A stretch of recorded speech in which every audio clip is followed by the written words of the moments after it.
ప్రియమైన దేవుని వల్ల ఈరోజు మనం సమాజంలోని చూస్తేనండి, మనుషుల్ని మనము గమనిస్తే వాళ్ళ యొక్క జీవిత విధానాన్ని మనం చూస్తేనండి, వాళ్ళు ఎందుకు పుట్టారో, ఎందుకు బ్రతకాలో, ఎందుకు చనిపోవాలో, చనిపోయిన తర్వాత ఏం జరుగుతుందో అని ఈ ఆలోచనలు ఏవి కూడానండి లేకుండా బ్రతుకుతున్న వారే చాలా చాలా చాలా ఎక్కువ మంది.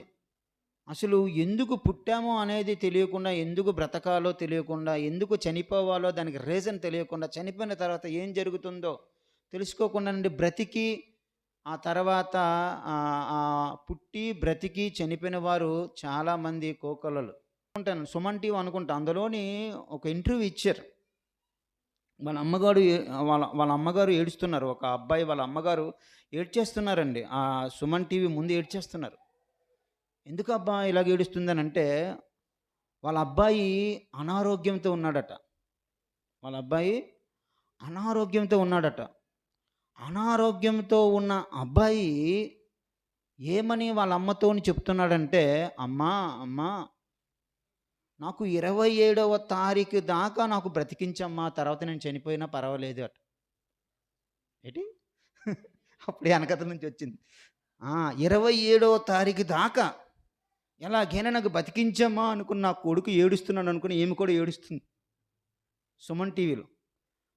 ఎందుకండి 27వ తేదీ దాకా అతను బతకాలనుకుంటున్నాడనంటే, దేవర సినిమా చూసి, ఏంటండి ఎన్టీఆర్ గారి ఫ్యాన్ అట. దేవర సినిమా చూసి ఏమైపోవాలట, చచ్చిపోవాలని ఆశట. దానికోసం ఒకవైపు వాళ్ళ అమ్మ ఏడుస్తుంది, ఒకవైపు ఆ టీవీ యాంకర్ ఏడ్చేస్తున్నాడు, ఒకవైపు అక్కడ నుంచి డైరెక్టర్గా ఎన్టీఆర్ ఫ్యాన్స్ వచ్చారు. ఆ తర్వాత డైరెక్టర్ ఎన్టీఆర్ గారే లైవ్లోకి వచ్చారు అండి.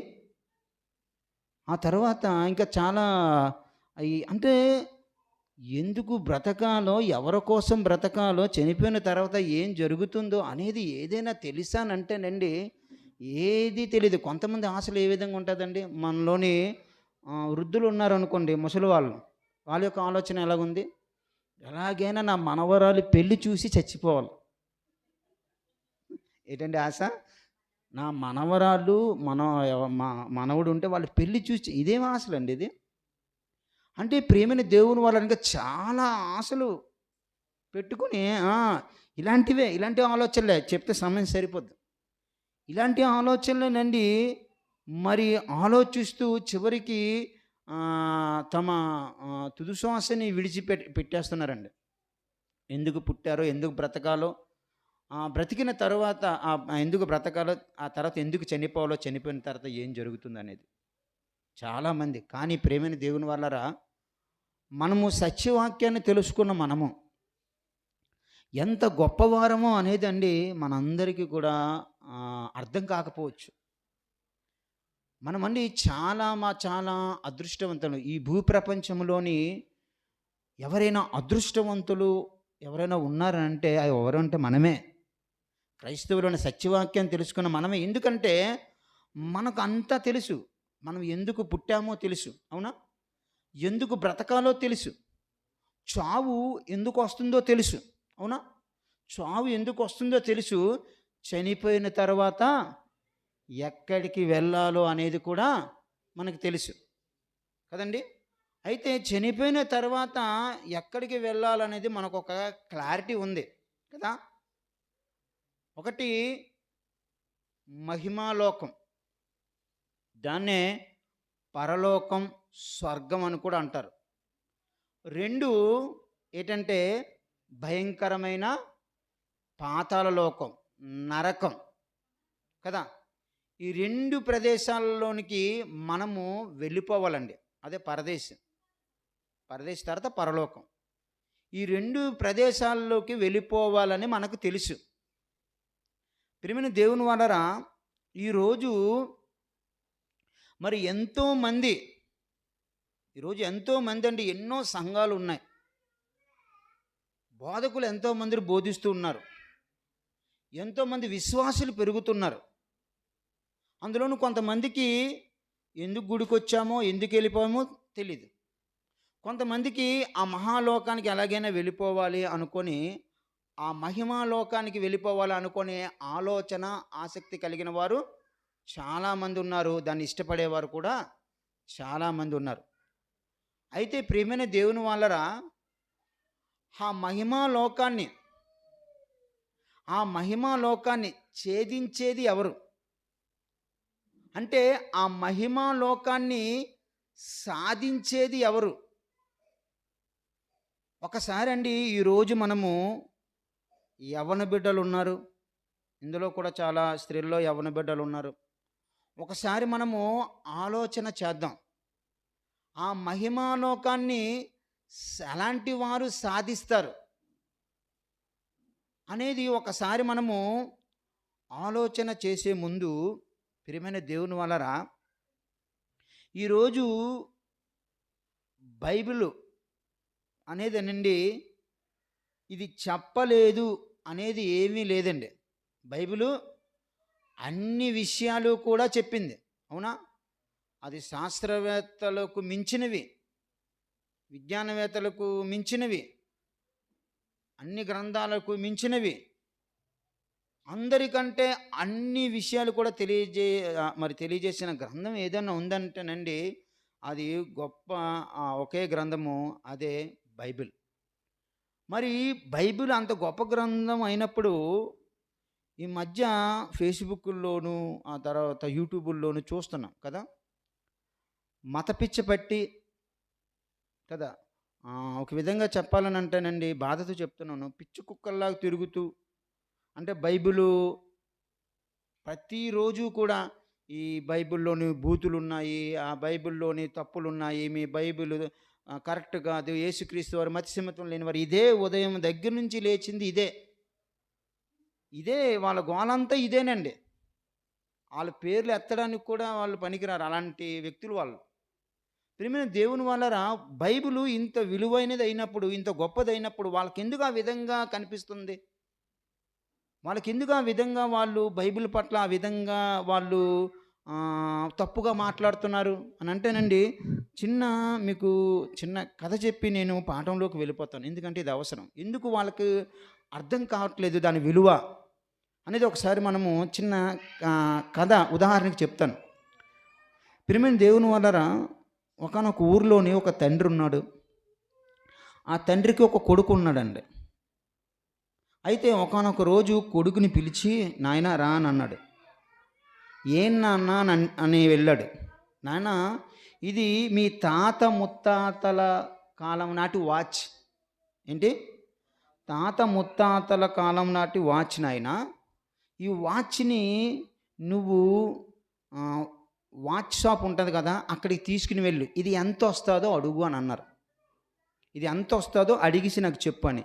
అలాగే అబ్బాయి నాన్నగారు చెప్పినట్టే వాచ్ షాప్కి తీసుకుని వెళ్తే, ఆ వాచ్ చాలా పాతది కదండి, అది చూసి 500 రూపాయలు వస్తుంది అన్నాడట. ఇది ఎందుకు చెప్తున్నానో మీకు అర్థమవుతుంది. 500 రూపాయలు. మళ్ళా వచ్చాడు, వాళ్ళ నాన్నగారికి చెప్పారు, నాన్న ఇది 500 రూపాయలు వస్తుందట ఈ వాచ్ అని. ఆ తర్వాత పాన్ షాప్ దగ్గరికి తీసుకుని వెళ్ళినానా, పాన్ షాప్లో వాళ్ళు ఉంటారు కదా, వాళ్ళ దగ్గరికి తీసుకుని వెళ్తే, ఇదేంటి పాత వాచ్, ఇది పనికిరాదు, అయినా నేను తీసుకుని వచ్చే కనుక నీకు అంత 200 ఇస్తాను అన్నాడట. ఆ తర్వాత ఆ మాట చెప్పిన తర్వాత ఆ వాచ్ని, నాన్న ఈసారి మ్యూజియం దగ్గరికి తీసుకుని వెళ్ళు. ఎక్కడికి? మ్యూజియం దగ్గరికి తీసుకుని వెళ్ళు అని అనగానే అలాగే వాళ్ళ అబ్బాయి తీసుకుని వెళ్ళాడట. చూపించాడట. చూపిస్తే, ఇది చాలా పురాతనమైన కాలం నాటి సంబంధించిన వాచ్, ఇది ఎక్కడ ఇప్పుడు దొరకదు, కనుక దీనికి 5 లక్షలు ఇస్తాను అన్నాడట. ఎంతండి? ప్రియమైన దేవుని వల్లరా, దీంట్లో తేడా గమనించారా మీరు? అదే వాచ్ ఒక దగ్గర అంతా 500, ఒక దగ్గర 200, ఒక దగ్గర 5 లక్షలు. అంటే ఇది ఎందుకు చెప్పానంటేనండి, బైబిల్ కూడా అలాగే.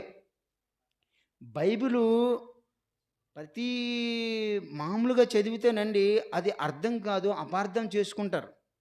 కానీ అది ఎవరి దగ్గర ఉండాలి? అది బైబిల్ని, మ్యూజియం అంటే వాడు పరిశీలన చేసేవాడు, పరిశోధకుడు కదా. మ్యూజియంలో ఎవరుంటారు? పరిశీలన చేసేవారు ఉంటారు. అలాగే బైబిల్ కూడానండి, పరిశోధన చేసేవారి దగ్గరికి వెళితే అది ఎంత గొప్ప గ్రంథమో, సమాజాన్ని ఎంత మార్చే గ్రంథమో, ఎంత విలువైన గ్రంథమో అనేదేనండి అది తెలుస్తుంది. కానీ ఈరోజు అందరూ కూడా దాని విలువ తెలియలేని వారిగా అది తప్పులున్నాయనుకొని అంటున్నారని అంటే ప్రియమైన దేవుని వాళ్ళరా, అది పరిశీలించలేకపోవడం బట్టే. కనుక మనం అందరూ కూడానండి బైబిల్ని ప్రతి మాట కూడా వాళ్ళు ఏది వాక్కుంటే వాక్కునే కానివ్వండి, మనము కూడా బైబిల్ని చక్కగా పరిశోధించగలిగితే అనేక ఈ ప్రపంచంలో ఎవరు చెప్పని విషయాలు, విలువైన విషయాలు మనము తెలుసుకోగలము. పరిశీలన ఆ మనసు మనకు ఉండాలి. లేకపోతేనండి పైపైన చదివితే మనకు అర్థం కాదు. కనుక ప్రియమైన దేవుని వాడారు, ఈరోజు మనము మరి అలాంటి విషయాల్లోని అది ఒక మహాలోకం, ఆ మహిమా లోకం, ఆ లోకాన్ని మరి ఛేదించేది ఎవరు, దానికి ఎలాగ మనము ఆ లోకాన్ని ఎలాగ మనము సాధించగలం ఏంటి అనేది ఒకసారి మనము ఆలోచన చేయగలిగితే, ప్రియమైన దేవుని వాళ్ళరా, భక్తుడైన యాకోబు రాసిన పత్రికలోని 5వ అధ్యాయము 10వ వచనంని ఒకసారి మనము చదువుదాం. యాకోబు పత్రిక 5వ అధ్యాయము, యాకోబు పత్రిక 5వ అధ్యాయము 10వ వచనం.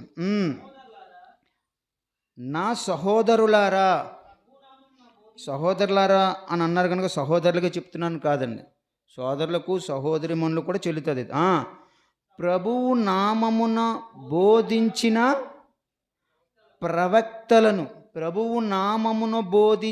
ప్రవక్తలను శ్రమానుభావమునకు ఓపికకును మాదిరిగా పెట్టుకొనుడి అని అన్నాడండి.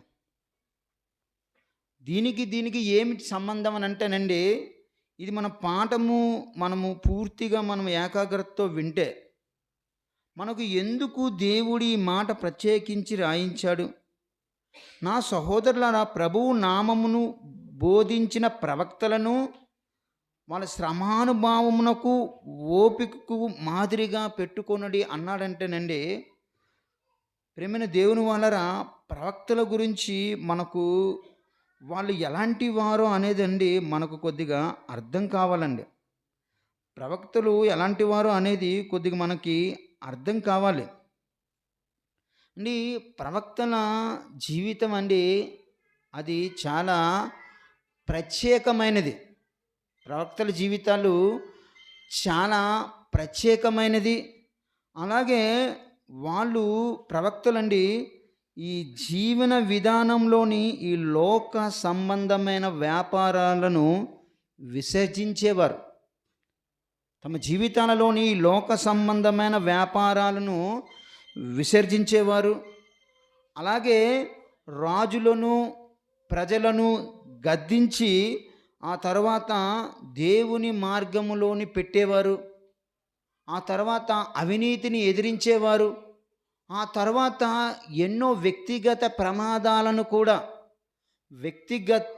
ప్రమాదాలు కూడా వచ్చినా కూడా దేవుని గురించి ధైర్యంగా చెప్పేవారండి ఈ ప్రవక్తలు. ఒక మాటలో చెప్పాలంటే ప్రవక్తల గురించి దేవుని యొక్క మనసే తమ మనస్సు అయినట్టు ప్రవక్తల మనసు. అంటే దేవుడు హృదయ స్పందనే వీరు ఉదయ స్పందనగా మలుచుకున్నవారు. అంటే దేవుడు బాధపడితే వీళ్ళ బాధపడతారు, దేవుడు సంతోషిస్తే వీళ్ళు సంతోషిస్తారు. అందుకనే ఎందుకు అంటే దేవుడు ఒక మాట రాయించాడంటే మాదిరిగా పెట్టుకోవాలి అని అన్నాడంటేనండి, వాళ్ళు జీవించే జీవన విధానము అంటే ఈ భూమి మీద బ్రతికే వాళ్ళ యొక్క జీవన విధానానికి చాలా వ్యత్యాసం ఉంది. ప్రేమైన దేవుని వాళ్ళరా, ఇప్పుడు దేవుడు రాయించిన మాట ప్రవక్తల యొక్క ఆ శ్రమ అనుభవము, ఆ ఓర్పు మీరేం చేయమన్నారు, మాదిరిగా మీరు పెట్టుకోండి. మాదిరి పెట్టుకోవాలట. ఈరోజు ఎలాగుందండి యవ్వనస్తుల యొక్క పరిస్థితి ఏ విధంగా ఉందో మనందరికీ కూడా తెలియంది కాదు కదా. యవ్వనస్తుల యొక్క పరిస్థితి ఎవరిని మాదిరిగా తీసుకుంటారు? యవ్వన బిడ్డలు, స్త్రీలు, పురుషులు యవ్వనస్తులో ఉన్నవారు ఇప్పుడు తాత్కాలికంగా డబ్బు కోసము, ఆ తర్వాత కష్టపడే ఒక హీరోలను మాదిరిగా తీసుకుంటున్నారు. ఆ తర్వాత హీరోయిన్‌ను స్త్రీలు, యవ్వన బిడ్డలు మాదిరిగా తీసుకొని వాళ్ళు ఏం చేస్తాడండి, అది వాళ్ళు చేస్తున్నారు. దాని ద్వారా వాళ్ళకు వచ్చేది ఏమిటి అనంటేనండి, ఏమీ లేదు. ఏమీ లేదు. వాళ్ళను మాదిరి పెట్టుకొని జీవిస్తేనండి, ఆ ఒరిగేది అనేదండి ఏమీ లేదు. కానీ ప్రియమైన దేవుని వాళ్ళరా, దేవుడు చెప్పాడనంటే, నాయనా సహోదరులారా, సహోదరిమణులారా, మీరందరూ ఏం చేయాలో తెలుసా? ప్రభువు నామమున బోధించిన ప్రవక్తల యొక్క శ్రమ, అనుభవము, ఆ ఓర్పు మీరేం చేయాలి? మీరందరూ కూడా క్రీస్తుని అంగీకరించారు కదా! క్రైస్తవులుగా మారారు కదా! మీరేం చేయాలి? మాదిరి పెట్టుకోవాలి. అవునా? అంటే అంత మాదిరికరమైన జీవితాలు జీవించారా? అనేదేనండి ఒక్కసారి మనము ఆలోచన చేయగలిగితేనండి, ప్రవక్తలు ఎలాంటి శ్రమ అనుభవించారో, ప్రవక్తలు ఎలాంటి ఓర్పు కలిగి జీవించారో, ప్రవక్తలు ఎలాగా దేవుని మాటకు మరి విధేయత కలిగి తమ జీవితాలను దేవుని మాటల ప్రకారంగా, అది కష్టమైన, అది తనకు ఇబ్బంది అనిపించిన, సమాజం ఎగతాళి చేసిన, ఏ విధంగా దేవుని మాటకు విధేయతై బ్రతికారోనండి మనకు ఈరోజు తెలియాలి. తెలియాలి. ఎందుకనంటేనండి, మహిమాలోకాన్ని ఛేదించేది ఎవరు? మన పాఠం. ఆల్రెడీ మనందరికీ కూడా తెలుసు. ఈ ప్రవక్తలందరూ కూడా మహిమాలోకాన్ని ఛేదించేవారు. అవునా? ఛేదించి, సాధించి ఆల్రెడీ సాధించారు వాళ్ళు. పరదేశంలో ఉన్నారు. తర్వాత పరలోకానికి వెళ్ళిపోతారు. వాళ్ళకి మాదిరి పెట్టుకోవాలి. మన గోలు కూడా ఏ విధంగా ఉంది? మనము కూడా మహిమాలోకానికి వెళ్ళాలనే కదా! ఈరోజు ఒక మనం టీవీల్లోను చూస్తే, ఒక కలెక్టర్ గానీ, ఐపీఎస్ గానీ, ఒక డాక్టర్ గానీ అయితేనండి వాళ్ళు ఇంటర్వ్యూలు ఇస్తూ ఉంటారు. మీరు ఎలాగ చదివారు? మీరు ఏ విధంగా కష్టపడ్డారు? మీరు ఎన్ని గంటలకి చదివారు? ఇవంతా కూడా ఏంటి, ఇంటర్వ్యూ చేస్తుంటారు. నేను పలానా ఇన్ని గంటలు చదివాను. నేను పలానా మరి ఇన్ని రాత్రులు నిద్ర లేకుండా నేను చదివాను. చాలా కష్టపడ్డాను. అందుకని నాకు ఈ స్థాయి అనేది, ఈ ఐపీఎస్, కలెక్టరు లేదా డాక్టరు వచ్చిందనుకొని ఇంటర్వ్యూలోని మనకు చూపిస్తూ ఉంటారు కదా! ప్రియమైన దేవుని వలన వాళ్ళు ఏ విధంగా అయితే ఐపీఎస్ పోలీస్ కావడానికి కష్టపడ్డారో, వాళ్ళు ఏ విధంగా అయితే ఒక కలెక్టర్ కావడానికి కష్టపడ్డారో, వాళ్ళు ఏ విధంగా అయితే ఒక డాక్టర్ కావాలని కష్టపడ్డారో, ఆ అనుభవాలు, వారు చదివిన విధానం గానీ, వారు ఎంతవరకు కష్టపడ్డారు, ఎలా కష్టపడ్డారు, అవంతా కూడా మనం తెలుసుకున్నాం అనుకోండి. ఆ విధంగా కూడా కష్టపడితే మనము కూడా ఆ విధంగా సాధించగలమా లేమంటారా? చెప్పండి, మాట్లాడాలి. సాధించగలమా లేదా? వాళ్ళ యొక్క కష్టము, వాళ్ళ యొక్క అనుభవం అంతా కూడా తెలుసుకొని మనం ఏం చేయగలము? సేమ్ అలాగే మనం పాటించగలిగితే మనం తప్పనిసరిగా మనము విజయం సాధించగలము. ఆ స్థానాన్ని మనం కూడా పొందగలం. అలాగే ఇక్కడ కూడానండి అనుభవం, శ్రమానుభవం. ఆల్రెడీ మహిమాలోకానికి వెళ్ళిన ఆ ఛేదించిన వారు ఎవరినంటేనండి, ప్రభువు నామమును బోధించిన ప్రవక్తలు. వాళ్ళందరూ కూడా ఆల్రెడీ ఆ మహిమాలోకాన్ని ఛేదించి ఉన్నవారు. అయితే వాళ్ళు ఏ విధంగా ఛేదించారు, వాళ్ళు ఏ విధంగా వాళ్ళు శ్రమపడ్డారు అనేది మనకు తెలియాలి కదా! ఈరోజండి భక్తి అంటే ఏ టైప్, భక్తి అంటే సమాధానం ఏం చెప్తారు? ఎవరైనా బైబిల్ పట్టుకొని ప్రతి ఆదివారం వెళ్ళిపోయారు అనుకోండి, ఏమంటారు? చాలా భక్తిపరురాలు, చాలా భక్తుడు.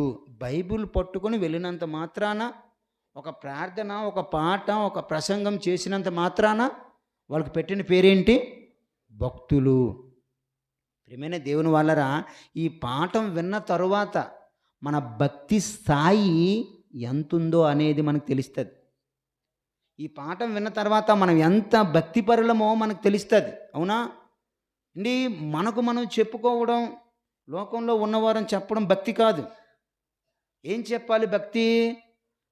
ఇప్పుడు పాలలోని నీరు శాతం తెలియాలని అంటే ఏం చేస్తారండి? పరికరం వాడతారు. లాక్టోమీటర్ ఏదో అంటారు. అవునా? అది అది మనం దాని ద్వారా పాలలోని నీటి యొక్క శాతం ఎంతుందో ఆ పరికరం చెప్పేద్దట. చూస్తే పాలలాగే ఉంటుంది. కానీ ఎప్పుడైతే ఆ పరికరము అక్కడ పెడతారో అప్పుడు అందులోని నీటి యొక్క శాతము తేలిపోద్ది. అలాగే జ్వరం వచ్చినప్పుడు ఉష్ణోగ్రత తెలియాలంటే థర్మామీటర్, అవునా? థర్మామీటర్ వాడతారా? వాడరా? వాడతారు. అప్పుడు ఉష్ణోగ్రత ఎంతో పైకి చూడడానికి బాగా ఉంటారు. అలాగే స్కానింగ్ అంటారు, ఎంఆర్ స్కానింగ్ అంటారు, సిటీ స్కాన్ అంటారు. బాగానే ఉంటాడు మనిషి, పుష్టిగానే ఉంటాడు. కానీ అక్కడ తెలియగానే ఆ స్కానింగ్ తీయగానే మొత్తం రోగాలన్నీ కూడా బయటపడతాయి, అవునా? అవును. అలాగే ప్రేమైన దేవుని వారు మనము కూడా ఎవరో చెప్తారు భక్తులని, లేకపోతే మనము భక్తులు అనుకుంటున్నామేమో. ఇప్పుడు వాటిని స్కాన్ చేయాలి కదా. మనము భక్తిపరులమా, మన శాతం, భక్తి శాతం ఎంత భక్తిగా ఉన్నాము అనేది మనకు తెలియాలని అంటే ఏం చేయాలి? బైబిల్ దగ్గర తీసుకుని వస్తే మనం ఎంత భక్తిగా ఉన్నామో, మన భక్తిపరులమా కాదా అనేది నేను చెప్పను. ప్రిన్సిపాల్ గారు, అరకు ప్రిన్సిపాల్ చిన్ని గారు చెప్పరు, కరుణాకర్ గారు చెప్పరు, రాంబాబు గారు చెప్పరు, సేవకులు చెప్పరు. ఏం చెప్తుంది? బైబిలే చెప్తుంది. మనము భక్తిపరులమా కాదా అనే ఆ స్కానింగ్ మనము తీసుకుని వెళ్తే బైబిల్ దగ్గరికి బైబిలే సెలవిస్తుంది. కనుక ప్రియమైన దేవుని వలన ఒకసారి మనము ఆ ప్రవక్తలు ఎటువంటి శ్రమలో అనుభవించారో అనేది ఒకసారి మనము అది మనమును జ్ఞాపకం చేసుకుంటూ వాళ్ళ జీవితాలను మన జీవితాలను టాలీ చేసుకుంటూ మనము అలాగ పాఠంలోకి వెళ్తే అప్పుడు మహిమాలోకాన్ని సాధించేది ఎవరో అనేది మనకు తెలుస్తుంది. అయితేనండి, ఇప్పుడు దేవుడు తన ప్రవక్తల ద్వారా ఏం చేస్తున్నారు అనేది ఒకసారి మనము చూస్తే దినవృత్తాంతముల 2వ గ్రంథము, దినవృత్తాంతముల 2వ గ్రంథము 36వ అధ్యాయము 15, 16 వచనాలండి. దినవృత్తాంతముల 2వ గ్రంథము, దినవృత్తాంతముల 2వ గ్రంథము 36వ అధ్యాయము 15, 16 వచనాలు చదువుతున్నారు. తన జనుల యందును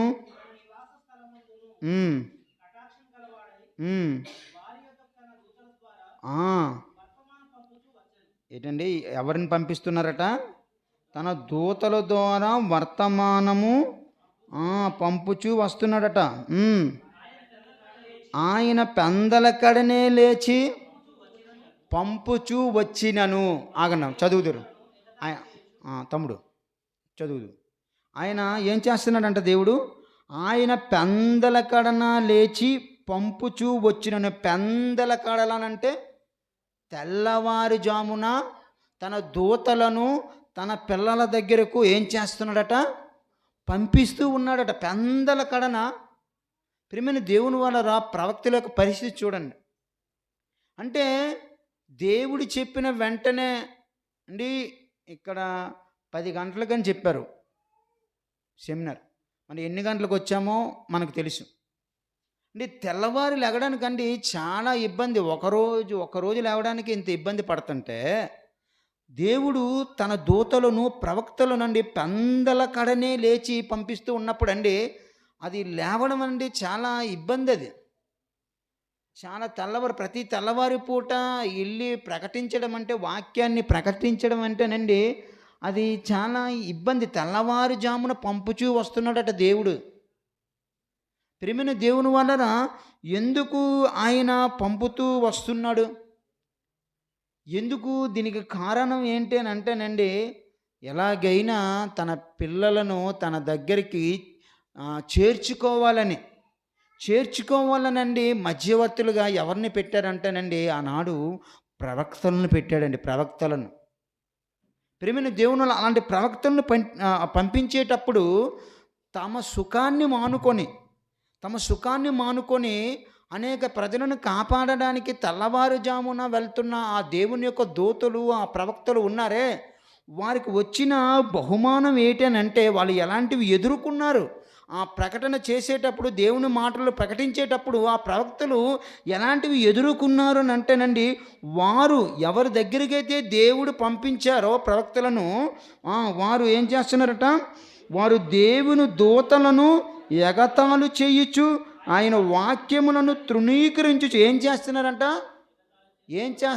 దేవుని మాటలను వాళ్ళ సుఖాన్ని పక్కన పెట్టి తెల్లవారుజామున దేవుని మనసులోని మాటలను తెలియజేయడానికి వెళ్ళే ఆ ప్రవక్తలకు దక్కిన గౌరవం ఏంటనంటే ఎగతాళి చేస్తున్నారంట.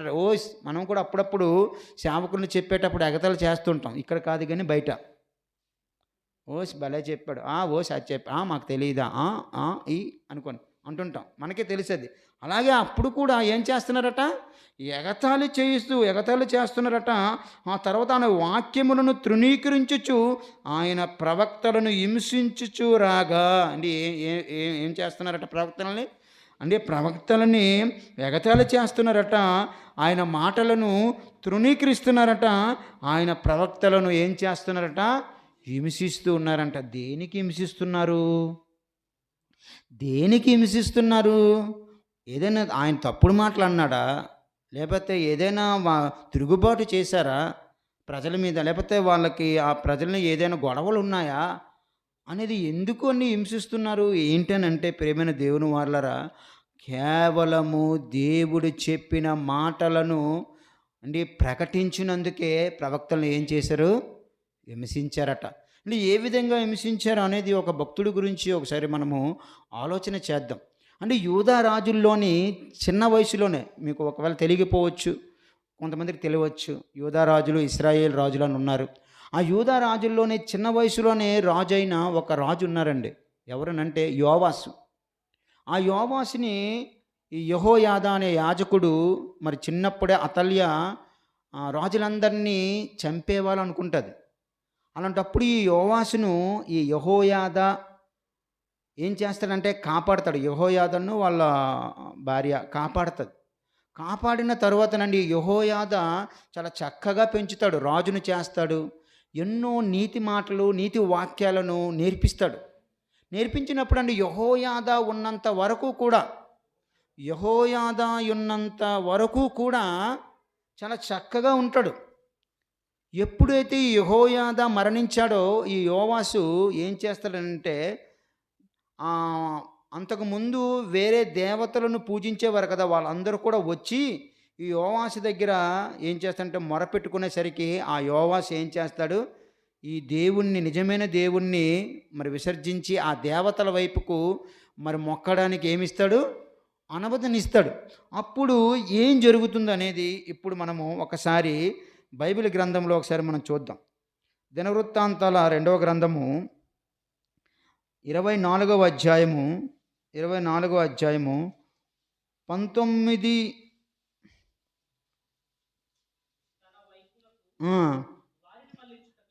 తన వైపును వారిని మళ్ళించుటకే. అంటే ఎప్పుడైతే వాళ్ళు దేవునికి విరుద్ధంగా బ్రతుకుతున్నప్పుడు వాళ్ళు తమ పాపాలను విడిచిపెట్టి దేవుని వైపును మళ్ళించుటకే యెహోవా వారి యొద్దకు ఏం చేస్తున్నాడట, ప్రవక్తలను పంపగా ఆ ప్రవక్తలు వారి మీద సాక్ష్యం పలికిరి, కానీ వారు ఏమైపోయారట, సేమ్ ఇప్పటికి కూడా ఇదే కొనసాగుతుంది కదా. చెప్పిన సేవకుడు చెప్పిన ప్రతి మాట కూడా వాళ్ళకు ఒరిగేది ఏమీ లేదు, వాళ్ళకు వచ్చేది ఏమీ లేదు, వాళ్ళకి బయట నుంచి ఆస్తులు వచ్చేది లేదు, ధనం వచ్చింది లేదు. దేనికి వాళ్ళ తపన, దేనికి వాళ్ళ బాధ, దేనికి వాళ్ళకి మాటలు చెప్పడం అంటే విశ్వాసులకి దేనికి, దేవుని వైపు మళ్ళించటానికి ఆ ప్రవక్తలను పంపించాడు దేవుడు. కానీ వారు వినలేదట. ఆ తర్వాత ఏం జరిగిందంటేనండి, అప్పుడు అందులోనే ఒక జకరియా అని ఒక ఆయన ఉన్నాడండి, ప్రవక్త. ఈ జకరియా ఎవరనంటే యెహోయాదా కుమారుడు. ఈ యోవాసును మరణ స్థాయికి వెళ్ళిపోయినప్పుడు కాపాడిన యెహోయాదా కుమారుడే ఈ జకరియా, యాజకుని కుమారుడు, ఈ ప్రవక్త. ప్రియమైన దేవుని వలన ఈ ప్రవక్త జకరియా ప్రవక్తనండి వాళ్ళ దగ్గరికి వెళ్ళి ఏం చెప్తారంటే వాళ్ళని హెచ్చరిస్తాడు. అప్పుడు 20వ వచనం, అప్పుడు దేవుని ఆత్మ యాజకుడైన యెహోయాదా కుమారుడైన జకరియా మీదకి రాగా అతడు ఏమంటున్నాడు, వెళ్ళాడు ఆయన దగ్గరికి, జనుల ఎదుట నిలవబడి మీరెందుకు యెహోవా ఆజ్ఞలను మీరుచున్నారు, మీరు వర్ధిల్లరు. మీరు యెహోవాను విసర్జించితిరి గనుక ఆయన మిమ్ము విసర్జించి ఉన్నాడని దేవుడు సెలవిచ్చుచున్నాడు. జకరియా గారు చెప్తున్నారు, మీరు దేవుని మాటను మీరు వినిపించుకోవట్లేదు, మీరు దేవుని ఆజ్ఞలని మీరు వ్యతిరేకిస్తే, మీరేం చేయరు, మీ జీవితంలో మీరు వర్ధిల్లరు. ఈ మాట మనకు కూడా చెల్లుతుంది. దేవుని ఆజ్ఞలను గనకనండి మనం మీరితే మన జీవితంలో మనము వర్ధిల్లము. అలాగే చెప్పాడు ఆయన కూడా. చెప్పినప్పుడు అబ్బా మళ్ళీ మంచి మాట చెప్పాడు అనుకున్నా. ఆయనకి ఏదైనా సన్మానం చేశారు అనుకున్నారా? మనం చెడిపోతుంటే దేవుని వైపు నడిపించడానికి ఒక మంచి మాట చెప్పాడు అంటే ఒక ప్రవక్త యొక్క శ్రమ చెప్తున్నాను. శ్రమానుభావమును ఓపికకు మాదిరిగా పెట్టుకోమన్నాడు కదా.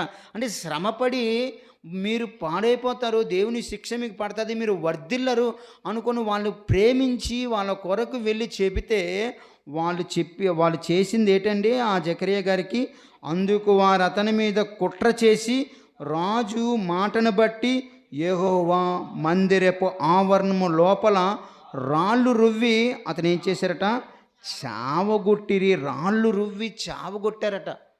ప్రియమైన దేవుని వల్ల ఈ మాట చాలా సింపుల్గానే ఉంటుంది కదా, మనకి చాలా సింపుల్గానే ఉంటుంది. మీకు అనుభవపూర్వకంగా తెలియాలంటే బయటికి వెళ్ళి ఒక 2 రాయల చేతి కొట్టించుకుంటే, మనం ఫ్రెండ్స్ ఉన్నారు కదా, మన ఫ్రెండ్స్ చాలామంది ఉన్నారు. అరే ముందు నువ్వు ఒక 5 రాళ్ళతో కొట్టరా, తర్వాత నేను ఇంకా 5 రాళ్ళతో కొడతానని కొట్టారని కొద్ది అనుభవం వస్తుంది. అంటే ఆ ప్రాక్టీస్ అంటే చదివితే వేరేలాగా ఉంటుందండి. అది చదివితే వేరే సింపుల్గానే ఉంటుంది. కానీ అక్కడ వాతావరణంలోని జకరియా గారు అండి ఒక రాళ్ళు కాదు రాళ్ళు రువ్వి అని అన్నాడంటేనండి, ప్రేమైన దేవుని వల్ల ఆ రాళ్ళ దెబ్బకండి ఎక్కడెక్కడ తగులుతాయో తెలియదు. ఆ రాళ్ళ దెబ్బలు ఎక్కడెక్కడ తగులుతాయో తెలియదు. ఎంత ఓర్చుకున్నాడు, ఎంత శ్రమను ఆయన అనుభవించాడు అనేదేనండి మనకి ఈ సందర్భాన్ని బట్టి మనకు గుర్తు రావాలి. ప్రియమైన దేవుని వల్ల ఎందుకు ఆ శ్రమ, ఎందుకు ఆయన అంత ఓపిక పట్టాడు అంటేనండి ఒకటే, ఎందుకో తెలుసా? దేవుని మాటలను ప్రజలకు వినిపించటానికి, అలాగే వినిపించిన తర్వాత అండి ఆ మహిమాలోకాన్ని సాధించడానికి అండి ఆ శ్రమ, ఆ ఓర్పు అనేదండి ఆయన జకరియా గారు పడ్డారని అంటేనండి. జకరియా జీవితము ద్వారా ఎన్నోసార్లు మనం చదివామని ఏం నేర్చుకోవాలి? ఈరోజు వాతావరణం పరిస్థితి ఏ విధంగా ఉందండి?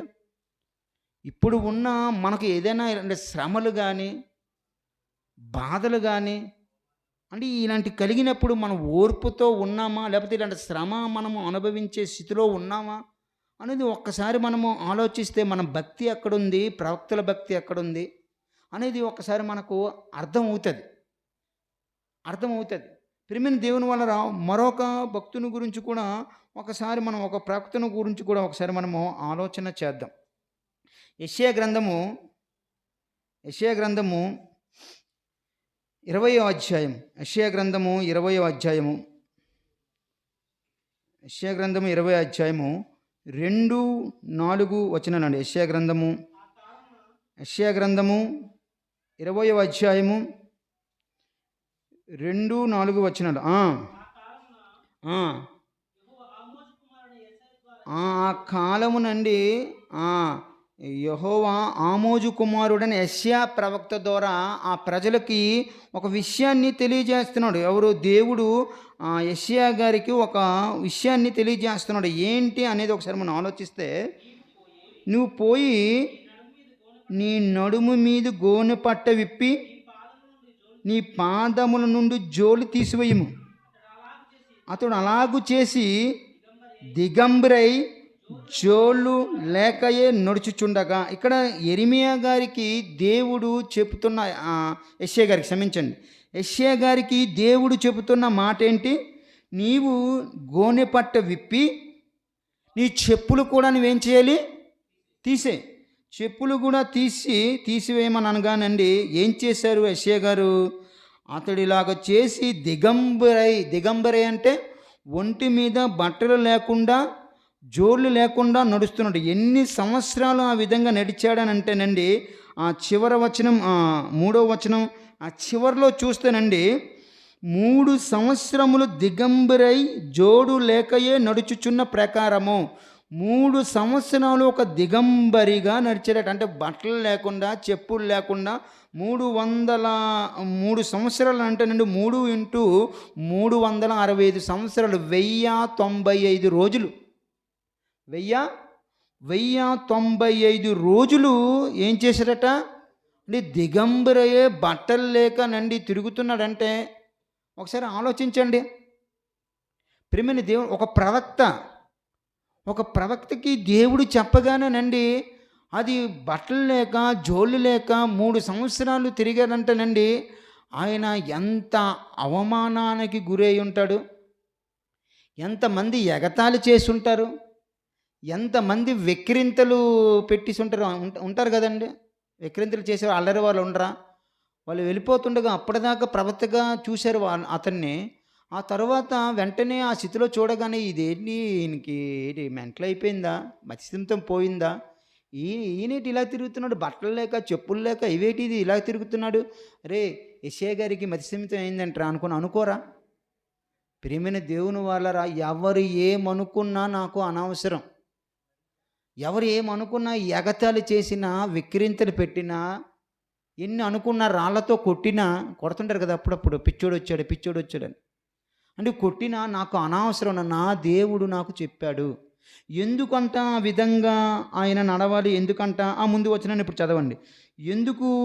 ఎందుకు దేవుడు ఆ విధంగా నడవమన్నాడు అని అంటే, 3వ వచనం, యెహోవా నా సేవకుడైన యెషయా ఐగుప్తును గురించియు కూషుని గురించియు సూచనగాను సాదృశ్యముగాను, ఒక సూచనగా, ఒక సాదృశ్యముగా, అంటే మీరు దేవుణ్ణి మీరు కూడా విడిచిపెట్టారు గనక ఐగుప్తులకు, కూషిలో ఉన్న జనులకు ఇదే విధంగా మీ పరిస్థితి ఏర్పడుతుంది అనుకొని ఐగుప్తులకు, కూషి దేశస్థులకు తెలియజేయడానికి యెషయా గారిని ఏం చేశాడు దేవుడు?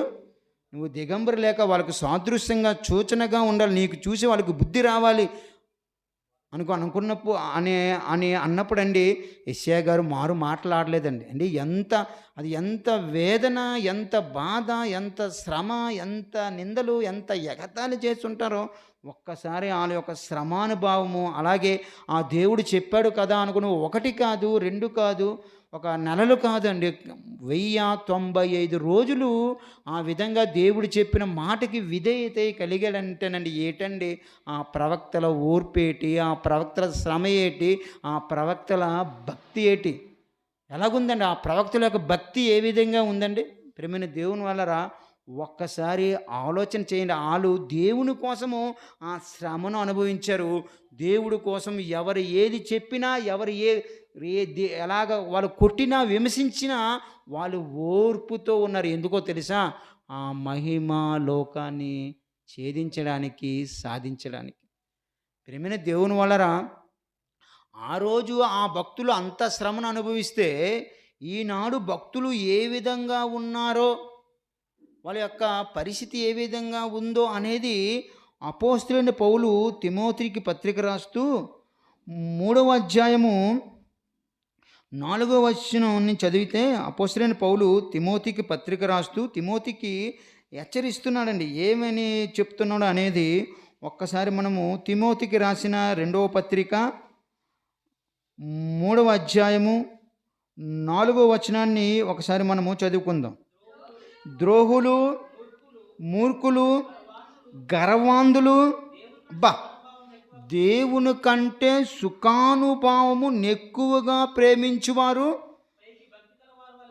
పైకి భక్తి గలవారి వలె ఉండియు దాని శక్తిని ఆశ్రయించిన వారే ఇందురు. ఇట్టి వారికి నాయనా తిమోతి, వీళ్ళు చాలా డేంజరు, వీళ్ళకు దూరం అయిపో, విముఖుడు అయిపో అని చెప్తే ఏమంటున్నారండి? ఎలాగున్నారట భక్తులు? ఇప్పుడు భక్తులు ఎలాగున్నారట? దేవుని కంటే సుఖానుభావము, అంటే సుఖంగా ఉండాలి, సుఖాన్ని ప్రేమించేవారట, శ్రమను అనుభవించాలి దేవుని కోసం అని ఉండదట. దేన్ని ప్రేమించేవారు? ఈరోజు అండి మనము ఫేస్బుక్లోను, యూట్యూబుల్లోను, వాట్సాప్లోను చూస్తున్నాం, సేవకుల యొక్క పరిస్థితి ఏ విధంగా ఉందనంటే, శ్రమ అనుభవించడానికి ముందు చూపట్లేదు. నేను గొప్పగా కనిపించాలి. అంటే నేను గొప్పగా కనిపించాలి, అందరూ నన్ను మెచ్చుకోవాలి, అందరూ నన్ను పిలిపించుకోవాలి అనుకొని సోదరుని మధ్య మాట్లాడుకోవలసింది అందరికీ కూడా తెలిసేటట్టు ప్రతి చిన్నది ఫేస్బుక్లో పెట్టేస్తున్నారు, ప్రతి చిన్నది యూట్యూబ్లో పెట్టేస్తున్నారు. ఎందుకు ఇవంతా? ఒక్కసారి తెలివితో ఆలోచించండి. దేనికి ఇవంతా?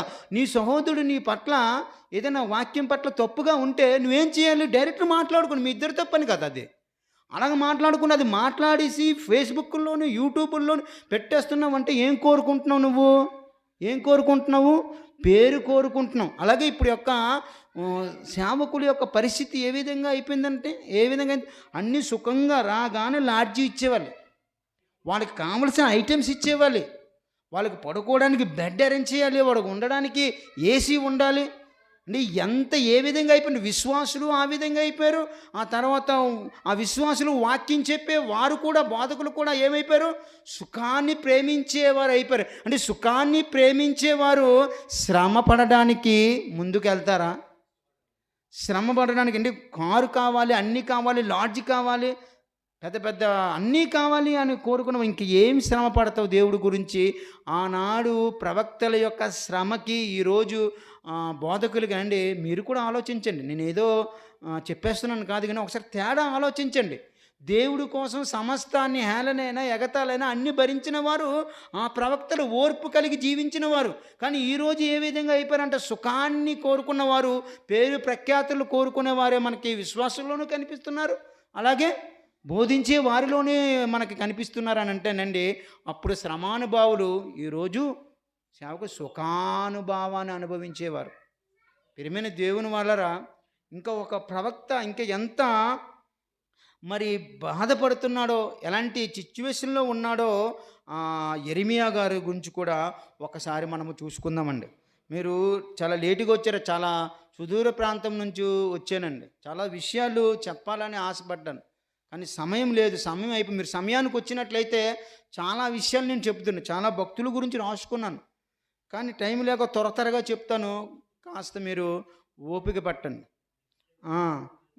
యెరెమీయా గ్రంథము 38వ అధ్యాయము, యెరెమీయా గ్రంథము 38వ అధ్యాయము 1 నుంచి 6 వచనాలు. యెరెమీయా గ్రంథము 38వ అధ్యాయము 38 1 6. యెరెమీయా గారు ప్రజలతో చెప్తున్న మాట కదా. యెరెమీయా గారు ఆనాడు ప్రజలతో ఏమని చెప్తున్నాడు చూడండి. ఒక ప్రవక్త వెళ్ళి వాళ్ళ దగ్గర, ప్రజల దగ్గరికి వెళ్ళి ఏమని చెప్తున్నాడు? 38 1 నుంచి 6 త్వరగా చదవండి అమ్మా, మీకు కూడా లేట్ అవుతుంది.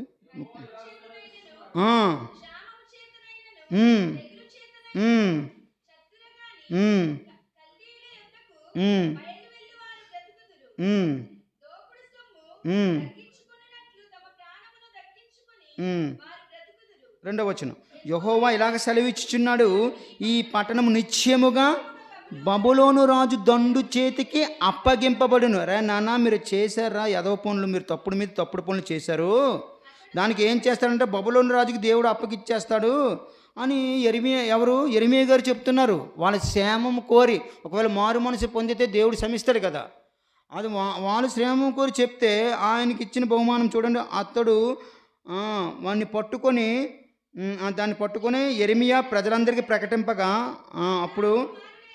అప్పుడు ఆయన మీద ఏం చేశారు?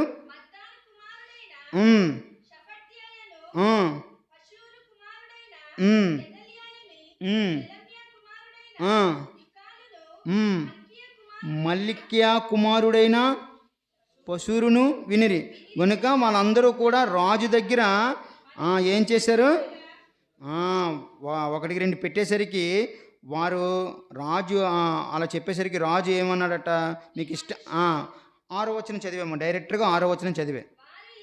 వారు రాజుకు చెప్పారు, రాజు వాళ్ళకి ఆజ్ఞ ఇచ్చారు. వారు ఏం చేశారట? వారు యెరెమీయాను పట్టుకొని ఒక కారాగృహంలోని, కారాగృహం అంటే జైలు, జైలులోని కారాగృహంలోనున్న రాజకుమారుడగు మలికియా గోతులోనికి దింపిరి. గృహంలోనున్న రాజకుమారుడుకు మలికియా గోతులోనికి దింపిరి. అందులోని యెరెమీయాను త్రాళ్ళతో దింపినప్పుడు ఆ గోతులోని నీళ్ళు లేవు, బురద మాత్రమే ఉండెను. ఆ బురదలో యెరెమీయా దిగబడెను. అండి, వాళ్ళు దేవుడు చెప్పిన మాటలను చెప్పడానికి వెళ్ళాడు యెరెమీయా. దానికి బహుమానంగా ఎలాంటి ఉందంటే పరిస్థితి, ఒకవేళ గోతులోనికి దింపినప్పుడండి నీరుందనుకో, ఆ నీటిలోని ఈత కొట్టుకోవచ్చు. ఆ తర్వాత దాహం వేస్తే ఆ నీరే తాగేవచ్చు. అవునా? కాస్తో కోస్తో బతుకుతారు కదా! అవునంటారా కాదంటారా? ఆ! ఈత కొట్టుకోవచ్చు, కాస్త కోస్త నీరైనా తాగొచ్చు. కానీ అందులో ఏముందట? ఆ బురదలో ఉన్నాడంటేనండి. ఆ బురదలోని ఆయన ఉన్నప్పుడు ఆయనకి ఆకలేస్తే ఎలాగా? దాహం వేస్తే ఎలాగా? అంటే ఆ వాతావరణాన్ని ఒకసారి ఆలోచించండి. దాహం వేస్తే ఎలాగా? ఆకలేస్తే ఎలాగా? అసలు బురద అందులోని ఎన్నో, మరి బురదలోని ఏ విధంగా ఉంటుందో వాతావరణ పరిస్థితి మనందరికి కూడా తెలుసు. ఎన్నో పురుగులుంటాయి. ఎన్నో ఉంటాయి. బ్యాక్టీరియాస్ ఉంటాయి. అంటే అందులోన ఆ గొం ఆ గొ ఆహ్, ఆహ్, ఆ గోతిలోకి, ఆ బురదలోని గోతిలోకి దింపిన తర్వాతనండి ఆ యెరెమీయా గారి పరిస్థితి ఒకసారి ఆలోచించండి. ఎందుకు ఈ శ్రమ? దేనికోసము? వాళ్ళకొక్క నమస్కారం పెట్టి దేవుడు ఏమీ చెప్పలేదురా, హాయిగా ఉండండిరా బాబు, బాగా తిని పడుకోండిరా బాబు అని అంటే, యెరెమీయా గారు హ్యాపీగా ఉంటారు. రాజసింహాసనం మీద కూర్చోబెడతారు. కానీ ఉన్నది ఉన్నట్టుగా చెప్పినందుకు ఏం చేశారు? గోతిలోని అదేనా బురదుందట. బురదలోని దింపేశారని అంటేనండి, అక్కడ ఒక్కసారి 2 నిమిషాల పాటు ఒకసారి ఆలోచించండి. అక్కడ యెరెమీయాలోకి దిగబడిన ఆ గోతిలోనికి, బురద గోతిలోనికి దిగబడిన యెరెమీయా యొక్క పరిస్థితి ఏ విధంగా ఉందో ఒకసారి ఆలోచించండి. దేనికోసమండి ఇదంతా? తమ బర తన కోసమా? తన పిల్లల కోసమా? లేకపోతే తనేదైనా తప్పు చేశాడా? దేనికోసం ఇదంతా? దేవుని మాటలను ప్రకటించేటందుకు ఆళ్ళని ఆ విధంగా శ్రమ పెట్టాడు. కానండి, ఆ శ్రమలో చాలా ఓర్పుగా ప్రవక్తలందరూ కూడానండి బ్రతికారండి. ప్రవక్తలందరూ కూడా బ్రతికారు. అందుకనే వాళ్ళ ప్రవక్తలందరి గురించి మనకు హెబ్రీ పత్రికలోని ఇంకా క్లియర్‌గా చెప్తాడు. వాళ్ళు ఏటేటి ఎదుర్కొన్నారు అనేది.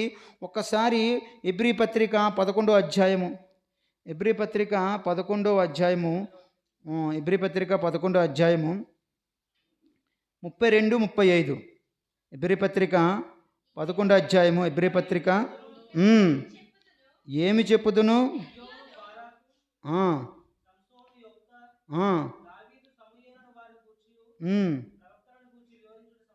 సమయము చాలదు. అదంతా కూడా మీరు చదువుకున్న తర్వాత 36 నుంచి ఒకసారి చదువుకుంది. ఇంటికెళ్ళి చదువుకుని అదంతా. మరికొందరు ఈ ప్రవక్తలు తిరస్కారములను, కొరడా దెబ్బలను, వారి బంధకములను, ఖైదులను అనుభవించిరి. రాళ్లతో కొట్టబడిరి, రంపంలో కొయ్యబడిరి, శోధింపబడిరి, ఖడ్గంతో చంపబడిరి. అంటే ఇవంతా కూడా బిట్లుగా వివరిద్దాం అనుకున్నానండి, కానీ సమయం లేదు. ఇదంతా కూడా వివరిద్దాం అనుకున్నాను, కానీ చదువుకొని వెళ్ళిపోవలసిన పరిస్థితి ఏర్పడింది. చంపబడి గొర్రె చర్మములను, మేక చర్మములను వేసుకుని దరిద్రులు ఉండి శ్రమపడి హింస పొందుచు. అంటే వాళ్ళ బ్రతుకుల విధానాన్ని ఏ విధంగా ఉందంట? అడవుల్లోనే ఏముంటాయండి? మంచి గులాబీ పువ్వులు, మల్లె పువ్వులు అలాంటివి ఉంటాయి అడవుల్లో. ఎన్నో మనిషికి హాని చేసే జంతువులు ఉంటాయి. కొండల మీద ఏముంటాయి? కొండల మీద కూడా పరిస్థితి అలాగే. ఆ తర్వాత గుహల్లోని కూడా ఏముంటుంది? అక్కడ ఏముందో ఆ జంతువులు ఉంటాయి. స్వరంగంలోని తిరుగులాడుచు సంచరించిరి. అట్టి వారికి లోకము యోగ్యమైనది కాదు. తిరుగులాడుచు సంచరించిరట. తిరుగుతూ ఏం చేస్తున్నారట? అంటే ఒక ఇల్లు లేదు, వాకిల్ లేదు, కుటుంబం లేదు, ఏమీ లేదు. వాళ్ళు దేనికి అడవుల్లోనూ, ఆ తర్వాత కొండల మీద గృహల్లోని, అలాగే రాళ్ళతో కొట్టబడ్డారట, రంపంతో కొయ్యబడ్డారట. అంటే దరిద్రులై ఉండి శ్రమపడి హింసనొందారట. ప్రవక్తలు అందరి గురించి ఇక్కడే మనము వాళ్ళు ఎలాంటి శ్రమానుభవం పొందారు, ఇవంతా దేనికి అని అంటేనండి ఒకటే, ఆ మహిమా లోకాన్ని సాధించడానికి అండి ఏం చేయాలనంటే, ఆ భక్తుల యొక్క శ్రమానుభావము, ఓర్పుకు మాదిరిగా మనము పెట్టుకోవాలి. ప్రియమైన దేవుని వాళ్ళరా, మనకంటూ ఒక నేను ఎంతవరకు చెప్పాలి తమ్ముడు? ఇప్పుడు ఎంత 2 అవుతుంది. ముగించమంటే ఫాస్ట్‌గా వెళ్ళిపోతాను. 2:10 ఇంకేంటి 8 నిమిషాలు అయిపోయింది. ఏంటండి ఆ, అక్కడ ఒక గోల్ అనేది వాళ్ళు పెట్టుకున్నారు. ఆ గోలు ప్రకారంగా వెళ్ళారండి. ఒక చిన్న కథ చెప్తాను. అంటే ఒక సింహం ఒక జింకని వేటాడడానికి వెళ్తుందట. విన్నారా వినలేదా మీరు? జింకని వేటాడడానికి వెళ్ళేటప్పుడు మధ్యలోని కుందేలు వచ్చిందట. జింకను మర్చిపోయి కుందేలుకి పట్టుకోవడానికి సింహం వెళ్ళిందట. ఆ తర్వాత ఆ జింకలోని ఆ కుందేలుకు మధ్యలోని ఎలుక వచ్చిందట. కుందేలుని విడిచిపెట్టి ఎలుక వైపు పరిగెట్టింది తినడానికి. అది వెళ్ళి ఎక్కడ దూరింది? కన్నంలో దూరిందట. కన్నంలో దూరిక ఏం చేస్తుంది సింహం? ఇది చేస్తుంది ఏంటి? నెమ్మదిగా తిరిగి వచ్చింది, వెనక్కి తిరిగి వచ్చిందట. ఇది ఎందుకు చెప్పాను అంటే ఒక గోల్ పెట్టుకున్నాం. అవునా? పరలోకం వెళ్ళాలని గోల్ పెట్టుకున్నాం. మధ్యలోనే ఏదో వస్తుంది, దాంట్లోకి వెళ్ళిపోతారు. మధ్యలో మరొకటి వస్తుంది, దాంట్లోకి వెళ్ళిపోతారు. మధ్యలో ఇంకోటి వస్తుంది, ఇంకేటి ఇంకా ఈ పరలోకానికి వెళ్తామా? ఎన్ని తిరిగి మనం ఎక్కడి నుంచి వచ్చాము అక్కడికి వెళ్ళాము, ఎక్కడికి వెళ్ళకూడదు అక్కడికి వెళ్ళిపోతాం. అంటే ఒక గోలు అదే. దాని ప్రయాసం అంతా కూడా ఆ జింక మీద పెట్టుంటే సింహం సాధించింది కదా. ఆ జింక వచ్చింది, జింక వెళ్ళిపోయింది. కుందేలుని చూసారు, కుందేలు పరిగెట్టింది. కుందేలుకి దానికి ముందు ఎలకొచ్చింది, ఎలక టార్గెట్ చేశాడు. చివరికి ఏమి దొరకకుండా అలాగే ఏమి తినకుండా వెళ్ళిపోయిందట. మన బతుకులు కూడా అలాగే ఉంది. మన గోల్ అది పెట్టుకున్నాం. మధ్యలోనే ధనము, మధ్యలోనే ప్రేమ, మధ్యలోనే మాయలు అంతా కూడా వచ్చేటప్పుడు ఆ గోలుని మనము మర్చిపోయి ఆ గోల్ను వెళ్ళేటప్పుడు అది మన మహిమలోకాన్ని మనము సాధించగలము. ప్రేమైన దేవుని వల్లరా ఇంకా ఎహెజ్కేలు గ్రంథము ఉంది, ఎలా కష్టపడ్డారో అనేది అది మీకు రిఫరెన్స్ చెప్తాను. ఇంటికి వెళ్ళి మీరు చదువుకోండి. ఆ తర్వాత నేను నూతన నిబంధనలోకి వచ్చేద్దాం. కాసేపు చాలా దూరం నుంచి వచ్చాను కనుక దయతలిచి ఈరోజే ఒక్కరోజే కనుక మధ్యాహ్నం నుంచి ఏం లేదు కనుక ఆ శ్రమంలోను కొద్దిగా అంత శ్రమ కొద్దిగా కూర్చుంటే సరిపోద్ది. అంత శ్రమపడి నేను వచ్చాను కనుక చెప్పాలి కనుక. ఆ తర్వాత నూతన నిబంధనలోనండి పౌలు గారి యొక్క పరిస్థితి ఏ విధంగా ఉంది? అపోస్తుల కార్యములు 20వ అధ్యాయము 31వ వచనం. అపోస్తుల కార్యములు 20వ అధ్యాయము 31వ వచనంలోని 31వ వచనంలో పౌలు గారు ఏం చేస్తున్నారట? 3 సంవత్సరాలు నేను రాత్రింబగళ్ళు ప్రతి మనుషునికి 3 సంవత్సరాలు ఏం చేస్తున్నాడట ఆయన? మానక బుద్ధి చెప్పి ఇంకేం చేస్తున్నాడట? కన్నీళ్ళు విడిచిచ్చాను చూడు. 3 సంవత్సరాలు ఇందాక చెప్పినట్టు 1095 రోజులు పౌలు గారు కూడా అదే కన్నీళ్ళు విడుస్తున్నాడు. దేనికి? భార్య లేదనా? దేనికి? కుటుంబం లేదన్నా? దేనికి? పెళ్లి చేసుకున్న పిల్లలు పుట్టలేదన్నా? దేనికి? నాకు ఆస్తి లేదు, తినడానికి తిండి లేదు. ఇస్రాయేల్ ఏడ్చారు కదా, దానికోసమా?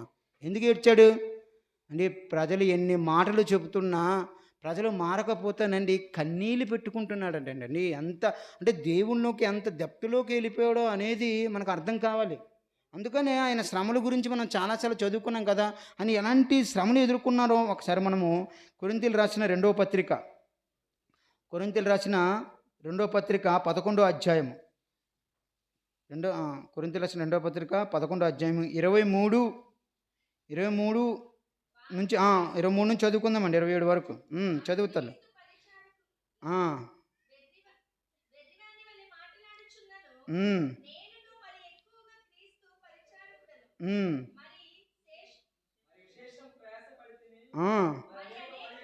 చూడండి ఏం చేశాడంటే, చూడండి అంటే ఎంత శ్రమ అనుభవించారో పౌలు గారు చాలాసార్లు చదువుకున్నాం కదా.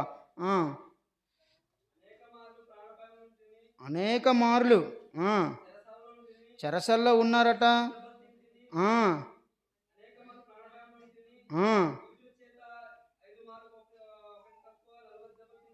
మొత్తం కూడానండి మీరు జాగ్రత్తగా చదువుకుంటేనండి ఇదేమంటున్నాడు?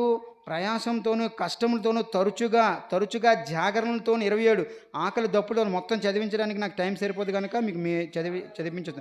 ఆకలి దప్పులతోనూ తరచుగా ఉపవాసములతోనూ చలితోనూ దిగంబరతంతోనూ ఉంటేనే ఇంకనే చెప్పవలసినవి అనేకలు అండి. ఎంత కష్టపడ్డాడో చూడండి, ఎన్నో శ్రమలు అనుభవించారో చూడండి. ఎందుకు ఈ శ్రమ అంటేనండి ఆ మహిమ లోకాన్ని ఛేదించాలంటే సాధించాలంటే శ్రమలతో కూడుకున్నది అండి. ఒక ఆయన మీకు తెలుసు, బిల్ గేట్స్ తెలుసా? ఎంతమందికి తెలుసు బిల్ గేట్స్? ఇక్కడ పౌలు గారు అంటున్నది ఏంటి? తరచుగా అంటే ఎక్కువసేపు దేవునిలోనే ఉండాలి అని కదా. అవునా? తరచుగానంట అంటే ఎక్కువసేపు దేవుళ్ళలోనే ఉండాలనుకొని పౌలు గారి యొక్క ఆ మాటల్లోనే భావం. కానీ బిల్ గేట్స్ బైబిల్ ఎంత కొనుక్కున్నాడండి? ఎన్ని కోట్లు పెట్టి కొనుక్కున్నాడు? ఎవరికైనా ఐడియా ఉందా? కొద్దిగా నాకు ఇన్ఫర్మేషన్ ఇవ్వండి ఎవరికైనా. ఈ బిల్ గేట్స్ అనే వ్యక్తి బైబిల్ని చాలా అందరికంటే ఎక్కువగా ఆ, ఆ, ఎక్కువ డబ్బులతో కొనుక్కున్నాడు. చాలా కోట్లు కదా, కోట్లు. అంటే ఈయన ఏం చెప్పాడంటే ఒకసారి వినండి. జీవితంలోని సక్సెస్ కావాలనంటే ఎలాగ ప్లాన్ చేసుకోవాలో చెప్పాడు. ఎలా ప్లాన్ చేసుకోవాలనంటే పడుకోవడానికి 8 గంటలట. వినండి కొద్దిగా. పడుకోవడానికి 8 గంటలట, పని చేయడానికి 9 గంటలట, ఫ్యామిలీకి 2 గంటలట, ఎక్సర్సైజ్కి 3 గంటలట, సెల్ఫ్ కేర్ అంటే సొంతగా తన ఆరోగ్య పరిస్థితిని చూసుకోవడానికి 1 అవర్ అట, దేవుడికి 1 అవర్ అట. ఎవరైతేను బిల్ గేట్స్ ఎంత పెట్టి కొనుక్కున్నాడు బైబిల్? కోట్ల రూపాయలతో కొనుక్కున్న వ్యక్తి జీవితంలో సక్సెస్ కావాలంటే ఇగో ఇన్ని దేవుడికి 1 గంట ఇస్తే సరిపోద్దట. ప్రేమైన దేవుని మాట్లారా, ఒక కోటీశ్వరుడు, ఒక ధనవంతుడు ఒక ఉన్నాడండి. అతను ఏం చెప్తున్నాడో ఒకసారి మనము చూద్దామా? కీర్తన గ్రంథము 23వ అధ్యాయము. ఈయన బిల్ గేట్స్ చాలా కోట్లు పెట్టి బైబిల్ కొనుక్కున్నాడు. కానీ దేవుడికి 1 గంట ఇవ్వాలట. పడుకోవడానికి 8 గంటలట, పనికి 9 గంటలట, ఆ తర్వాత ఫ్యామిలీకి 2 గంటలు వెచ్చించాలట, ఎక్సర్సైజ్కి 3 గంటలట, సెల్ఫ్ కేర్కి 1 గంటట, దేవుడికి 1 గంటట. కానీ ఒక భక్తుడు ఏం చెప్తున్నాడు ఒకసారి కీర్తన గ్రంథం 23వ అధ్యాయం 6వ వచనం చదవమ్మా. నేను బ్రతుకు దినములన్నీ కృపాక్షేమములే నా వెంట వచ్చును. చిరకాలము యెహోవా మందిరములో నేను నివాసం చిరకాలము. ఎందుకనంటే మహిమాలోకానికి వెళ్ళటానికి దేవునితోని సహవాసం ఎక్కువగా ఉండాలి చిరకాలము. ఈ లోకంలోని సక్సెస్ కావాలనంటే నువ్వు దేవుడికి 1 అవర్ ఇస్తే ఈ లోకంలోని సక్సెస్ అవ్వగలవేమో. కానీ మహిమాలోకాన్ని సాధించడానికి 1 అవర్ దేవుడికి ఇస్తే సరిపోద్దా? 1 అవర్కి ఇస్తే సరిపోద్దా? అందుకనే మహిమాలోకాన్ని సంపాదించుకున్న దావీదు భక్తుడు చెప్తున్నాడు, నేను చిరకాలము కూడా ఎక్కడ ఉండాలి? దేవుని మందిరంలో ఉండాలి. ప్రేమైన దేవుని వాళ్ళరా, మహిమాలోకాన్ని సాధించేది ఎవరునంటేనండి, మహిమాలోకం అనేది శ్రమలతో కూడినది. అది శ్రమలతో కూడితేనే, శ్రమలు పడితేనే ఆ లోకాన్ని మనకు వస్తుంది. రాసేసుకోండి బుక్ మీద. తమ్ముడు ఇంకా రిఫరెన్స్ నాకే ఉంది, ఇంకా ఎక్స్ట్రా అయిపోద్ది, అందుకని త్వరగా ఒకసారి యేసుక్రీస్తు వారి గురించి యేసుక్రీస్తు వారు చెప్పిన మాట ఒకసారి మనం ఆలోచిస్తే, లూకాసు వార్త 24వ అధ్యాయము 26వ వచనాన్ని ఒకసారి మనం చూస్తే, లూకాసు వార్త 24వ అధ్యాయం తర్వాత ముగించేస్తానండి. లూకాసు వార్త 24వ అధ్యాయం, లూకాసు వార్త 24వ అధ్యాయము 26వ వచనాన్ని ఒకసారి చదవండి. యేసు ప్రభుల వారి గురించి చనిపోయిన తర్వాత 26వ వచనం. క్రీస్తు ఇలాగు శ్రమపడి తన మహిమలో ప్రవేశించుట అగత్యము కదా అని వారితో చెప్పి, అంటే యేసుక్రీస్తు వారు కూడా అంటే మహిమలోనికి ప్రవేశించాడంటే దానికి ముందు ఏం జరిగిందంట? క్రీస్తు ఇలాగు శ్రమపడి తన మహిమలోను ప్రవేశించుట. అంటే ప్రేమైన దేవుని వారలరా, మనము గనక మహిమాలోకాన్ని సాధించేది ఎవరనంటేనండి, ఆ మహిమాలోకాన్ని సాధించాలనంటే ఇగో ప్రవక్తలు ఏ విధంగా శ్రమలు అనుభవించారో, ఏ విధంగా దేవుని పనిలోను ఓర్పు కలిగి ఉన్నారో, అలాగే యేసు ప్రభులు వారు కూడా ఎలాగైతే శ్రమ పడ్డారో దేవుని మాటలను ఆత్మను రక్షించటానికి, ఆ విధంగా శ్రమలు పడిన వారే దేనికి సాధించగలరు? మహిమాలోకాన్ని సాధించగలరు. అందుకనే అదే అపోస్తలుడైన పౌలు తిమోతికి పత్రిక రాస్తూ, తిమోతికి రాసిన రెండవ పత్రిక 1వ అధ్యాయము 8వ వచనాన్ని ఒకసారి చదవండి. తిమోతికి రాసిన రెండవ పత్రిక 1వ అధ్యాయము 8వ వచనాన్ని ఒకసారి చెప్దాం. తిమోతి గారికి పౌలు గారు చెప్తున్న మాట. కాబట్టి మన ప్రభువు విషయమైన సాక్ష్యమును గురించేనయు ఆయన ఖైదీనైన నన్ను గురించే నిన్ను సిగ్గుపడక, మీరు సిగ్గుపడకూడదు. సిగ్గుపడక దేవుని శక్తిని బట్టి సువార్త నిమిత్తమైన శ్రమానుభావములో మీరు పాలివాడే ఉండుము. సువార్త నిమిత్తమైన శ్రమానుభవము. సువార్తకు వెళ్ళేటప్పుడు అండి ఎన్నో కష్టాలు వస్తాయి, ఎన్నో ఇబ్బందులు వస్తాయి, ఎన్నో ఎగతాళి చేస్తారు, కొంతమంది చేయి కూడా చేసుకుంటారు. అవునా ప్రేమైన దేవుని వాళ్ళ ఆ శ్రమానుభావంలోని పాలివాడై ఉన్నామా? ఆ శ్రమలతో కూడితేనేనండి ఆ మహిమాలోకం సాధించేది. అందుకని అపోస్తుల కార్యములు 14వ అధ్యాయము 22వ వచనంలోను చాలాసార్లు మనం చదువుకున్న మాట. అపోస్తుల కార్యములు 14వ అధ్యాయము, అపోస్తుల కార్యములు 14వ అధ్యాయము 22వ వచనాన్ని ఒకసారి మనం చదువుకుందాం. చివరిగా దృఢపరిచి అనేక శ్రమలను అనుభవించి దేవుని రాజ్యముల మహిమాలోకములోని ప్రవేశింపవలననియు వారిని హెచ్చరించిరి. వారిని హెచ్చరించాలంటే ఇప్పుడు కూడా దేవుడు మాటలతో హెచ్చరిస్తున్నాడు. అనేక శ్రమలను అనుభవించి, దేంటికి? ఇంట్లోని కూర లేదు, నా పిల్లని తిట్టింది, నా భర్త తిట్టాడు, ఇంట్లో డబ్బులు లేదు, రేషన్ అయిపోయింది, టీవీ లేదు, బీరువా లేదు, ఉంగరం లేదు. దానికి కాదు శ్రమ. దేనికి అనేక శ్రమలను అనుభవించాలి. దేవుని పనిలోని అనేక శ్రమలను అనుభవించితేనే మహిమాలోకానికి ప్రవేశిస్తామని వారిని హెచ్చరిక చేయడానికి ఇది పెట్టారండి. ఆషామాషిగా వచ్చి వెళ్ళిపోతే నాలా కడుపుతో తప్పించి పరలోకం రాదు. వచ్చి కూర్చొని భోజనాలు చేసి వెళ్ళిపోయామనుకో లావ్ అవుతాం, అంతే. పరలోకం రాదు, మహిమాలోకం రాదు. వచ్చామంటే ఏం చేయాలి? శ్రమ పడ్డాలి. వాక్యం కోసం, సువార్త కోసం ప్రవక్తలు అందరూ కూడా ఎందుకు మాదిరిగా పెట్టుకోవాలి అని అన్నాడంటే ఆ విధంగా బ్రతికితేనే, ఆ విధంగా శ్రమ అనుభవిస్తేనే, ఆ విధంగా ఓర్చుకుంటేనే మహిమాలోకం. ప్రేమైన దేవుని వలన చాలా విషయాలు ఉన్నాయండి, కానీ లేటుగా వచ్చారు.